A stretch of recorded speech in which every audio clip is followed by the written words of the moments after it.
السلام عليكم ورحمة الله وبركاته. حلقتنا النهارده مختلفة جدا وبنكمل معاكم سلسلة حلقاتنا الرمضانية طايف انجليزية، ومعايا ضيف النهارده مدرس انجلش استاذ عمرو محجوب، واحد من احسن المدرسين في المملكة العربية السعودية، وهيفيدكم بخبراته في تعليم اللغة الانجليزية. Hello, Mr. Amr. Welcome to our humble session today. Hello, Mr. Amr. How Really, are you? we are truly honored to be with us.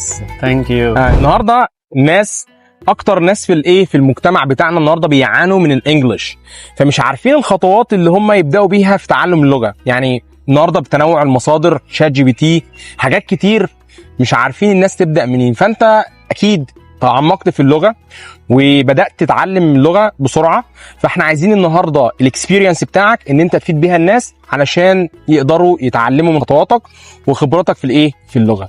مايك معاك. The floor is yours. Go ahead. أنا هكلمك بصراحة. بص حواليك كده في الطبيعة، لو جبت طفل صغير لسه مش عارف أي حاجة وما بيعرفش يتكلم ولا عربي ولا إنجليزي ولا أي لغة في الدنيا، أول حاجة الطفل ده بيعملها إيه؟ يقعد 3-4 سنين ما بيتكلمش خالص، هو بس بيسمع من أبوه، بيسمع من أمه، بيسمع من إخواته، بيسمع من كل الناس. كل ده بيبقى عبارة عن انبوت داخل للطفل دوت. فطول ال3-4 سنين دمت الطفل عمال بيخزن كلمات وبيخزن معلومات وبيخزن حاجات قبل ما يبقى جاهز ان هو يتكلم. انت بتقول النهارده ان اول خطوه الناس تبدا تعملها هو الاستماع. استماع كتير، استماع بقى سواء لافلام، مسلسلات، اغاني، بودكاست. على فكره الاغاني طريقه من الطرق الجميله جدا جدا ان الانسان يقدر يحدث الاستماع او الليسننج عنده. ممكن البودكاست وانت راكب المواصلات او انت قاعد مثلا في اي مكان منتظر حد او كده، فالاستماع شيء ضروري جدا وهو اهم حاجه. برضو عايز اقول لحضرتك حاجه، ان في ناس ممكن يكون عندها مشكله في الاستماع، يعني هي لما بتيجي تسمع ما بتبقاش قادره تحدد الكلام اللي بيتقال ده. تعالج المشكله دي ازاي؟ او مثلا لو حد جالك في يوم من الايام يقول لك والله يا مستر انا عندي مشكله ان انا ما بعرفش اسمع، هيحل المشكله دي ازاي؟ الفكره ان حتى الاستماع له مستويات، يعني انت ما تجيبش حد لسه مبتدئ ولسه ما يعرفش اي حاجه فجأة تخليه يسمع نيتيف سبيكر يكون بريتش مثلا. البريتش اكسنت من اصعب اللهجات اللي ممكن يسمعها، فما تجيش تجيب حد اذنه غير مدربه وتيجي تخليه يسمع اكسنت صعبه جدا عليه، طبيعي مش هيفهمها وطبيعي هيبقى كونفيوزد وطبيعي هيحبط كمان. طيب في ناس كتير بتعاني من موضوع الاكسن، يعني بيقولوا الاكسن دي هل هي لازمه؟ يعني انا اتعلم الاكسن ولا اتعلم كده وخلاص ان انا اكون طليق؟ بالعكس، انا شايف ان الاكسنت مش شرط اساسي. طالما في قابليه ان انت تقدر تتكلم مع اللي قدامك وتتواصل معاه، يبقى الاكسنت مش مشكله ولا عائق ابدا. يعني ممكن تتكلم بريتش، ممكن تتكلم امريكان، او ممكن حتى تتكلم نيوترال اكسنت، هتبقى مفهوم في اي حال من الاحوال. المهم ان انت يبقى كلامك سليم ومظبوط. ما تجيش مثلا تقول للواحد انا رايح الشغل تقوم تقول لا انا رايح الشغل، ما الشغل دي غلط خالص. انت بقى تقول الشغل دي بالاسيوطي، تقولها بالصعيدي، تقولها بالاسكندراني، مش فارقه. المهم في الاخر تقول كلمه شغل ومظبوطه بس. المهم ان احنا نوصل في الاخر للنطق الصح. يعني انت بتقول لي دلوقتي مش مهم تتكلم بالاكسن، بس اهم حاجه يكون نطقك صح. يعني هي الاكسن دي حاجه مكتسبه، يعني احنا بنضيفها وبنجمل بيها الكلام اللي احنا بنتكلم بيه. مظبوط كده؟ صح. طب يبقى اول خطوه يا جماعه ان احنا لازم نعملها نشتغل على النطق الصح، مش نشتغل على الاكسن. يعني اتعلم ان انت ازاي تنطق الكلمه صح، مش تدور ان انت تروح لمستوى غير مستواك. طيب مستر عمرو، دلوقتي الناس بدات تشتغل على الاستماع وتظبط النطق بتاعها. الخطوه اللي تيجي بعد النطق هي ايه؟ طيب يا مستر عمر، يبقى انا وانت اتفقنا دلوقتي على حاجه، ان اول خطوه في تعلم اللغه الانجليزيه هي الايه؟ الاستماع. طيب من وجهه نظرك ايه هي الخطوه الثانيه عشان الانسان يقدر ينمي عنده القدره اللغويه انه يقدر يتواصل مع الاشخاص؟ والله يعني انا دايما بقول للناس في كل الحلقات اللي انا بقدمها وحتى في كل المحاضرات، بقول للناس كلها ان انت ما تاخدش خطوه قبل الخطوه، لان ده بيتك انت بتبنيه صح. لو انت بنيت خطوه قبل خطوه كل البيت هيقع فوق دماغك. بدليل ان انا دلوقتي مثلا بروح اخد كورس، تمام، مش مستوى غير مستواي، بلاقي الانستراكتور اللي بيديني الكورس ده بيديني حاجه انا مخي مش قادر يستوعبها، فبلاقي كده احباط لنفسي وبلاقي مشكله ان انا خلاص كرهت اللغه ومش همشي بان انا اتعلم اللغه. فعشان كده دايما بقول للناس ابدا خطوه خطوه، ستيب باي ستيب، هتلاقي الدنيا هتلاقي الدنيا كويسه. بدليل ان انا دلوقتي او النظريات قالت ان انا علشان اظبط حاجه لازم اخد المستوى اللي ايه اللي يناسبني. يعني مش هروح زي ما انت قلت حضرتك كده ان انا اروح اسمع واحد اكسنت فوق مستواه خالص وهو مش مدركها نهائي. فعشان كده دايما بقول للناس او ارمي نفسك في النطق، ادي لنفسك مساحه كبيره ان انت تقعد تتعلم النطق الصح لحد ما تدخل المنطقه دي، لان المنطقه دي حتى لو انت قعدت فيها شهر 2 3 مش هترجع لها تاني، خلاص خلصت، قفلت انت الحته دي. بيجي بعد كده بقى اللي هو طريقه الكلام. انا خلاص دلوقتي بعرف انطق اوريدي، بدخل بقى على حاجه طريقه الكلام. انا علشان ابني الجمله صح لازم اكون عارف رول همشي عليها، لازم اكون عارف جرامر همشي عليها. يبقى لازم ندخل في الجرامر. يعني اتفقنا ان الخطوه الاولى هي هي الاستماع. الخطوه الثانيه زي ما الطفل برضو بيتلقى المعلومات وبيتلقى الكلمات والحاجات اللي بيعرفها، بيبدا بعد كده انه يحاول انه يتكلم حتى لو تأتأ او غلط في الكلام او كده، فبيحاول مره واثنين وثلاثه وعشرة لحد ما في النهايه بيقدر يقول الكلمه صح وبيقدر يقول التعبير صح زي ما احنا بنقوله بالظبط. يبقى الاستماع، بعد كده النطق، وبعد كده زي ما مستر عمر قال الجرامر. دلوقتي بقى انت دلوقتي بقيت بتستمع كويس، بتفهم اللي قدامك، بقى عندك حصيله لغويه انك تعبر عن افكارك. هيجي في النص بقى حاجه ثالثه اسمها الجرامر او القواعد. ده بقى اللي هيخلي الجمل بتاعك ليها معنى. الطفل الصغير ده بقى عايز يعبر على ان الحاجه اللي عايز يعملها هتبقى بكره ولا امبارح ولا من شويه ولا كده، يبقى ده دور الجرامر. بس احنا ما بنتكلمش دايما على اطفال، احنا دلوقتي بنتكلم على adults، يعني شخص بالغ عايز يتعلم. بدي الطفل كمثال على اساس ان ده طبيعي، يعني اكيد ده اللي ربنا خلقنا بيه ودي المراحل الطبيعيه اللي احنا بنتعلم بيها. تمام، كويس جدا، نتفق مع حضرتك تماما كليا. بس دلوقتي احنا عايزين برضو العجله تدور بسرعه. يعني انا دلوقتي واحد بيجي يقول لك انا عايز اتعلم انجليزي بسرعه، هل ده صح ولا ده غلط؟ يعني مثلا هو ياخد مده طويله في تعلم اللغه الانجليزيه ولا يشقلب ويقلب؟ بصراحه الحته ديت فيها جدال كتير. بشوف ان ناس بيبقوا فاكرين ان هو هيروح ياخد كورس معين، بعد الكورس ده فاكر نفسه هيبقى سوبرمان ويطلع له جناحات ويطير. الكلام ده طبعا غلط 100%. الانسان عشان يكتسب لغه لازم هيمارسها وتبقى شيء ممتد معاه، يبقى طول عمره بيمارس اللغه. ما بتخشش على يوتيوب تبحث على حاجه الا بالانجلش، الموبايل بتاعك الاعدادات بتاعه لازم تبقى بالانجلش، كل حاجه بتعملها في حياتك تبقى بالانجلش. يبقى انت لازم تبقى بتمارس اللغه بشكل يومي عشان تقدر ان انت توصل للطلاقه اللغويه. انما ان انت هتروح تاخد كورس مهما كان مع مين ومهما كان سعره مستحيل هيخليك توصل للطلاقه اللغويه. يبقى الحل الوحيد ان انت هتفضل تتعلم باستمرار وبامتداد، مش هتوقف ابدا، هتخلي اللغه عندك شيء مستمر وتحاوط نفسك دايما باللغه. مستر عمرو، دلوقتي ناس كتير بيقول لك الجرامر ملوش اي لازمه في الانجليش، انا عايز اسمع كتير واتكلم. هل الجرامر فعلا من وجهه نظرك ليه اهميه ولا ملوش اهميه؟ اكيد طبعا الجرامر له اهميه. يعني تخيل ان انت عايز تتكلم مع واحد صاحبك وتتفق معاه ان انت هتقابله في المطعم بكره، وانت ما انتش عارف ان بكره ده زمن او ان ده جرامر، ما انتش عارف انت بتتكلم في زمن المستقبل، فانت ممكن تديله ميعاد غلط في الماضي. فطبعا يعني اللي بيكمل معنى الجمل والكلمات والعبارات هو الجرامر. فالجرامر شيء ضروري وشيء مهم زيه زي الكلمات والعبارات اللي انت بتتعلمها بالظبط.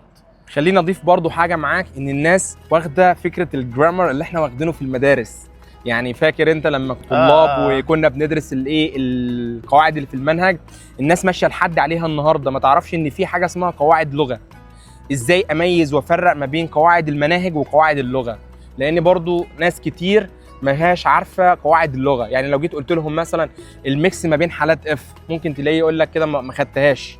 مثلا ازاي تفرق ما بين الكلوز والفريز والسنتنس، برضو ما يكونش عارفها. مستر عمر، انت من وجهة نظرك ايه هي التحديات اللي بتواجه الناس المتعلمين اللي لسه داخلين في اللغة وحابين ان هم يتعلموها وشايفين ان هي صعبة بسببها؟ ان هو ما بيعرفش يستوعب الكلام ولا يعرف معناه. ده اول حاجة. لو جيت اتكلمت قدامه في مصطلح، تمام، لان هم ليهم لغة. انا لما جيت السعودية وعشت فيها بدأت اتعامل مع الناس وادخل معاهم في حوار. فاديت مثال بسيط منها، لما حد جه قال لي شلونك، تمام، فانا لو انا مش فاهم شلونك ده هقول له انا لوني ابيض، تمام، لكن انا عرفت ان ده اريم خاص باهل البلد. فهم بيقولوه. فمن هنا بدات اتعلم اللغه الانجليزيه بنفس الطريقه. النهارده لو انا باجي اقول مصطلح لاي حد من من الناس، وسي مثلا قلنا keep your nose clean، هو ممكن يفهم من المعنى ان هو خلي خشمك نظيف، بس هي لها معنى مجازي تاني، ان هو try to avoid problem، يعني حاول تتجنب المشاكل.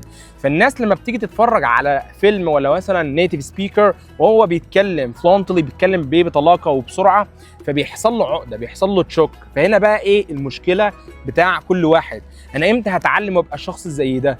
امتى هيجي لي الجراءه ان انا اتكلم زي ده؟ فالموضوع بيحتاج وقت طويل مش وقت قصير. الناس مشكلتها ان هي بتبقى هيستي، يعني مستعجله. وفي مثل جميل بيقول لك، اجنبي بيقول لك هيست ميكس ويست، يعني ايه؟ يعني في التأني السلامه وفي العجله الندامه. انا علشان اتقن حاجه لازم ابداها صح، البدايه بتاعتي لازم تكون صح. لو البدايه بتاعتي غلط واستعجلت، كل اللي انا ببنيه هيتهد في بسرعه. فدي المشكله اللي بتقابل الناس، ان هو ما بيقدرش يكمل للنهايه، مش نفسه طويل. يعني هو عايز يتعلم اللغه بسرعه، واللغه مش تعلمها بسرعه. احنا بناخد سنين عما نتعلمها، لان اللغه كبيره، ما هيش عين وحاره، لا، اللغه كبيره، لحد ما تموت هتفضل تتعلم فيها. بدليل ان انت لغتك الام ما انتش متقنها 100%. لو انا جيت اقول لك النهارده بيت شعر ممكن ما تعرفش معناه. لسه كل يوم بيطلع كلمات جديده وحاجات جديده، وبيقابلنا في اللغه العربيه حاجات ما نعرفهاش وكلمات ما نعرفهاش. طبيعي، اللغات بحر. ده اكيد اتفق معاك كليا. فعلشان كده احنا النهارده موجودين وبنقول للناس اللغه بتاخد وقت وقت طويل جدا علشان تتعلمها، بس تتعلمها صح. دي الفكره، وتحدد المصادر بتاعها اللي انت هتتعلم منها. يعني انا مش هروح لاي حد كده واتعلم منه. انا اول حاجه لازم اشوف مستوايا لازم يكون عندي البيسكس اللي انا هبني بيها عليها البيت بتاعي في في الانجليش، علشان اتطور والاحظ التطوير ده. رايك الناس تتفرج على افلام ولا تروح تاخد كورسات ولا تعمل بالظبط علشان تحل المشكله دي؟ بص، انا هكلمك عن نفسي وعن تجربتي. انا مفيش حاجه فرقت معايا في لغتي اكتر من ان انا اتفرج على افلام ومسلسلات. بقيت اقعد اتفرج على المسلسل واقعد اعمل شادوينج او دريلينج، اللي هو قال جمله معينه فافضل اكرر الجمله بنفس الطريقه ونفس الاسلوب اللي هو قالها بيها. وعندي زي شيت كده او ملف وورد كده كنت اقعد اكتب فيه الاكسبريشنز اللي تعجبني، واقعد اربطها بحاجات تانية عشان افضل فاكرها، واكتب الجمله كامله، وافضل اعمل دريلينج على الجمله مره واثنين وثلاثه. كنت اتفرج على المسلسل من اوله لاخره وافضل اكتب التعبيرات والاكسبريشنز. مثلا المسلسل ده طلعت منه ب1000 تعبير، مسلسل تاني طلعت ب1000 تعبير تانيين، فارجع تاني اعيد المسلسل اللي انا اتفرجت عليه تاني. كان اول مسلسل اتفرجت عليه اسمه ذا ووكينج ديد، عدته تاني من البدايه للنهايه. فبقيت كل حاجه كنت بسمعها في الاول بصعوبه وبفهمها بصعوبه، بقيت في المره التانيه الاقي نفسي بفهمها بسهوله جدا، وحتى مش محتاج ان انا اقرا الترجمه اللي بالعربي. فبالنسبه لي افضل طريقه لتعلم اللغه الانجليزيه هي الافلام والمسلسلات، طريقه ممتعه وجذابه. وكمان اي كلمه هتقابلك وهتكتبها هتيجي تفتكرها بعد كده، بسبب اما تيجي تقابلك بعد كده هتفتكرها بالفيديو اللي انت اتفرجت عليه. يعني انت الاكسبريشن اول ما يقابلك هتفتكر اللقطه اصلا من المسلسل او الفيلم اللي انت شفته واللي حفظتها بسببه. مستر عمرو نبهكم لنقطه جميله جدا للناس وحللك مشكله دلوقتي بتعاني انت منها. دايما يا مستر عمرو الناس تيجي تقول لي مستر عمر انا بذاكر فوكاب، بذاكر جرامر، بذاكر صفات، بذاكر كلمات، بس كله بيطير من دماغي، ما بعرفش اجمع ولا اكون كلمتين على بعض. تمام. فالحل برضو للمشكله دلوقتي مستر عمرو قال لكم ان انت تتفرج على الفيلم مره لقيت صعوبه فيه، اكتب الحاجات السهله اللي انت تقدر مخك يستوعبها، وارجع عيد مره واثنين وثلاثه علشان الحاجه تفضل قدام عينك. لان العين بتحفظ، الاي كونتاكت، يعني تشغل الاي كونتاكت بتاعك، لان المعلومه اول حاجه بتدخل من ودنك، وبعد كده عينك بتحفظ، وبعد كده بقك بينطق ويحفظ، وكل ده بيتسيف فين؟ في المخ بتاعك. يبقى علشان نحل المشكله ده مستر عمرو تاني قول لهم يحفظ فوكاب ولا يحفظ جرامر ولا يحفظ طريقه عشان ما ينساش اي كلمه واي تعبير بيقابله في التعلم. لخص اللي احنا قلناه لحد دلوقتي في الفيديو. اول حاجه احنا محتاجين نشتغل على مهاره الاستماع، وهنشتغل على مهاره الاستماع عن طريق البودكاست، عن طريق المسلسلات، الافلام. المسلسلات والافلام اكتر طريقه بنصح بيها. هتعلمك الاستماع بطريقه جيده، هتعلمك كلمات، وهتعلمك اكسبريشنز وايديومز وحاجات مهمه جدا جدا، وبطريقه مش هتخليك تنساها، وفي نفس الوقت ممتعه، يعني فان وليرنينج في نفس الوقت.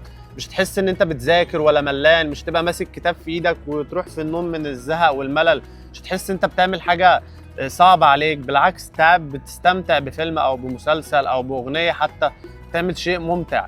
بس الشيء الممتع ده بجد بجد مش تنساه تاني ابدا طول عمرك. هيفضل الصوره او الجمله اللي انت اتعلمتها مرتبطه بالفيديو او الشخص اللي انت اتعلمتها منه، وكل مره هيقابلك الايديوم او الكلمه ديت هتفتكر الشخص وهو بيقولها بطريقه القائه. فبجد من افضل الطرق الافلام والمسلسلات. يا مستر عمر، انا بنصح اي حد راغب او عنده حب في انه يتعلم اللغه الانجليزيه بان هو يخلي تعلم اللغه الانجليزيه شيء مستمر، ويخلي ده اسلوب حياته عموما. كل حاجه بيعملها باللغه الانجليزيه، زي ما قلت اعدادات تليفونك، موبايلك، السراوندنج بتاعك كل حاجه حواليك تبقى ايه English speaking environment. كل حاجه حواليك بتخليك وبتجبرك انك تتكلم انجليزي، افلام، مسلسلات انجليزي مش عربي. كل الكلام ده هيأثر فيك وهيعلمك ومش هتنسى ابدا. بنشكر مستر عمرو على وجوده معانا النهارده يا جماعه، واتمنى ان انتوا تكونوا استفدتوا من كلامه وخبرته في تعلم اللغه الانجليزيه. وان شاء الله دي مش الحلقه الاخيره لينا سوا، هيبقى في حلقات جايه كتير. لو انتوا استفدتوا من الفيديو اكتبوا لنا في الكومنتس الحاجات اللي انتوا استفدتوا منها. لو انتوا عايزين حلقه تانية ان شاء الله هنكون معاكم في حلقات كتير. كل سنه وانتم طيبين ورمضان كريم. مع السلامه.